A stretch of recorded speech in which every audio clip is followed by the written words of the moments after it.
Hey everyone and welcome. Dominic here with Smart Catholics Mastermind and excited to be joined by Jonna Schuster. Welcome, Jonna. How are you? Hi, great to be here, Dominic. Good, thanks. So in a minute, we're going to talk to Jonna about Catholic Revival Ministries. But first, Smart Catholics Mastermind, it's a live series to meet the minds and hearts of creators, leaders, and hosts. They devote their time and talent to mastering their vocation so that you can live a fuller life faster. So, Jonah, first, what I'd like to do is I want to dive into a quick story about you. Was there a moment in your life where you began to realize, I got to do something different? This isn't working anymore. What was that moment? Yeah. Actually, I think a big moment for me was actually something that the Lord did for me in my life, that He kind of changed my perspective. So, this was about 10 years ago, I would say, and I was going through some difficult situations in my personal life and just pursuing sort of healing, but not getting a lot of breakthrough, just emotional healing and going through some tough stuff, sorting things out. Mhm. And a friend of mine gave me a book called Freedom Tools. And she said, "Hey, I know you're going through some stuff. I feel like this book might help you." And so it was a book on walking through the process of inner healing and specifically how to pray through inner healing with the Lord, letting the Holy Spirit guide you through that.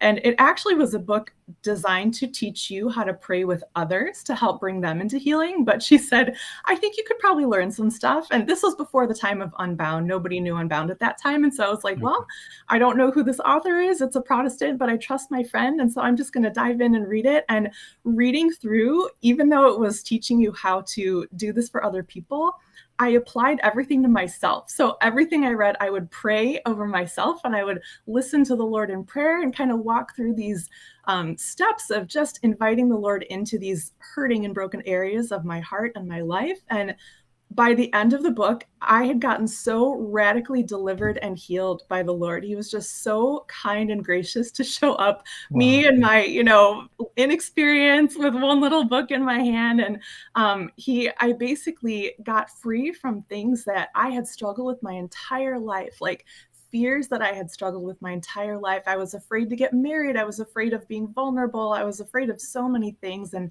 hurting in so many ways because of a difficult childhood and all these things that I had accepted as the norm of like, this is just what life is going to be like. In Wow. one encounter with the Lord, after walking through that prayer process, I was completely free. And it shook me so deeply. First of all, it was amazing and beautiful to receive that sort of freedom. But what Yeah. it ended up doing for me was it caused me to say, if these things that I thought were permanent conditions in my life that were impossible to overcome, if the Lord can heal me of even that, what can't He do? And that was a pivotal moment in my life when I realized I'd been putting limitations on what was possible with the Lord. And it forced me to revisit everything about my faith where I had inadvertently applied limitations or lowered my expectations of what was possible. Gotcha. Wow, that's incredible. Okay, so now I got to know what's so this revival in you then obviously is what led to the birth, the germination of your own ministry. So how was it born? What is it? Yeah. So what ended up happening from that point forward, that was a catalyst moment for me. And I ended up just chasing after the Lord with everything in me. I had already gone to graduate school and studied theology, but I was a director of youth ministry at the time. And so I started to sort of bring elements of what I was learning personally into our ministry. And things like, how to listen to the Lord's voice in prayer and how to pray for big things, like ask God for miracles, like don't lower the bar of expectations, and just kind of, harnessing the faith of high schoolers who are, naturally just faith-filled and full of energy. Let's just go 100% after the Lord together. And what ended up happening from that was the Lord just showed up so powerfully and radically and sovereignly in our ministry. And when I say our ministry, my husband and I were working side by side in youth ministry at that time. So we were co-directors of a youth ministry program. And so basically, the Lord started showing up and doing crazy miracles. Like He would show up and physically heal someone when we weren't even praying for it, or He would show up and someone would start prophesying and we were like, I don't know what prophecy is, but I can tell that that's what that is. And so what ended up happening was the Lord took us on this crazy adventure where he would show up sovereignly and do something within our ministry. And it was outside of the box of what we were accustomed to. It was completely Holy Spirit led. But we, as the directors, were forced to learn how to explain it to the people who were experiencing it. Because they were saying, I'm having this experience and I don't know what to make of it. And so we had to go and do a little research on how to bring the theological underpinnings into it and basically give them a context for why this is definitely a part of our Catholic faith, and let's go with it. If God's taking us there, let's go. And so we spent we were at that youth ministry program for about 10 years. And so that little revival that cropped up lasted about 3 years, where the Lord was just leading and we were following, and we had to learn how to teach it to other people. And then finally we came alongside him and started saying, okay, Lord, what do you want to do tonight? And let's partner in this together, and let's really go after it, and with intentionality. And so after about 3 years, the Lord actually called us to move across the country to California. And in the midst of that, we heard him say, hey, everything that I taught you during that season, I want you to create a ministry where you get to teach that to other people. And I want it to be an online ministry, so you're not limited by your location. So anybody anywhere can receive it. And so basically that's what we did. We moved across the country, spent a year or so developing the content based on what we'd gone through in real life, put together recordings, put together a curriculum, created, online appointment systems. It's our ministry is basically a merging of online content and also Zoom interactive meetings with us, so we can coach people through the experience. And then we launched in 2019. That's incredible. That's just yesterday I saw this heard this amazing line from Scott Hahn, where he was saying, you don't have to die to go to heaven. You can start it now. And that sounds like it's exactly that sense of, why the whole gospel evangelistic mission is to help you not just put off the good life until later on, until you check out, but actually to start living it now. So where is Catholic Revival Ministries going? Like, what's next for you all? Well, right now, our ministry consists of online courses where we can, online mentor or disciple either individuals or groups. We also do events, so we can do them online, workshops, retreats, that sort of thing, or in person if it's close enough to drive to and COVID friendly for now.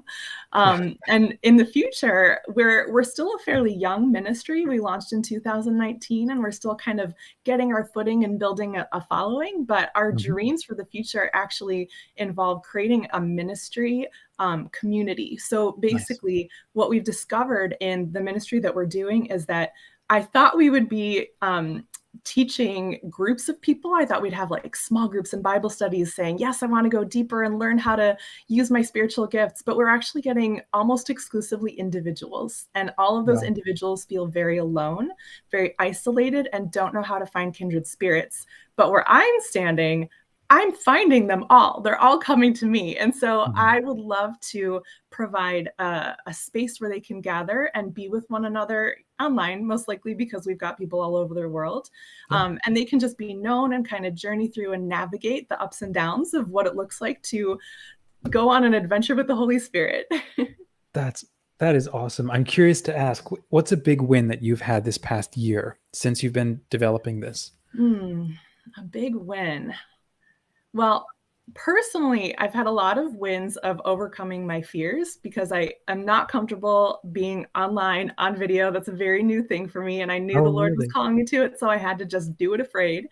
But on a more significant scale, I think the wins that I'm seeing among the people who are experiencing this ministry are people who are finally hearing the voice of the Lord in its authenticity with kindness and goodness, and it's speaking to their hearts, and they're getting healed and set free from things because they never knew how to navigate what's the Lord speaking to me or what's not the Lord speaking to me, or people who were, born with these really powerful gifts of the Holy Spirit, and they just never knew what to do with them. And so they always felt a little bit weird, like outside of the box and, kind of in hiding, finding, seeing them discover, oh, wow, this is from the Lord. And now I know what to do with it. I feel like witnessing that is like witnessing these tremendous like spiritual warriors get unleashed on the world, and they're just going to have tremendous impact on whatever sphere of influence that they touch. So I call that a pretty big win. That's awesome. Who what's the best kind of person to work with you? Like maybe what state of life should they be in? Like the most responsive, the ones who really get it and thrive in working with you. Yeah, I think the ones that are the most attracted to us are the ones who have been dedicated disciples of the Lord for a number of years. They're spiritually already quite mature. They have the foundations figured out. They understand the charisma, but it's almost like, in a sense, they've outgrown their spiritual environment. So it's like they want to go farther, they want to go deeper, but they're looking around, and the resources that they've found are, I've read this already. I know this already. I've studied this already, and they want a little bit more. And so we're kind of trying to meet people at that point and take them that extra step where they can, really move forward. So if you're hungry for more and you've kind of maxed out your spiritual environment, or if you feel like, you want to see the sort of supernatural impact on the world that is possible because you've read the book of Acts and you're like, I want to see that in my life, that's who we're targeting. Those people who really want to like get the rubber to meet the road and see God really move in power. Beautiful. How can people get in touch with you? Our website is catholicrevivalministries.com. That's probably the easiest way to find us. We've got everything on there that you could need to learn about us. We've got a series of blog posts. We've got a podcast. We've got our courses listed. And we also have links to our social media pages. We've got Facebook, Instagram, and YouTube all in one spot. So our website, catholicrevivalministries.com. Awesome. And it is a beautiful website. So please do check it out, peoples. For what would you say to wrap up then, Jonna, your 1-minute message to the world? I would say to anybody listening, you are powerful. You are powerful and you are important. And, every single one of us carries a particular unique facet of God's glory to bring into the world. And it is actually very important. What we carry individually is actually a vital piece of the way that God intends for his kingdom to advance across the world. And so you are powerful, you are valuable, and the world needs what you carry. That's awesome. When one of the first things I wrote when I started up with Smart Catholics was the signature for my emails: the world needs what you have to give. Yes. I think that's going to stay there because it's true. It's so true. Well, Jonna, thank you for joining us today. And for those who either watch this live or are catching the replay afterwards, please share this with the one friend that you think would like to see it. And then come and regroup with us in the free Catholic community on smartcatholics.com. We are free of trolls and ads and toxicity. We are faithful to the Holy Father, Pope Francis, and the Church. We're committed to a culture of kindness and learning. Does that sound like you? Well, then come and join us. Thanks again. Have a wonderful rest of your day. God bless.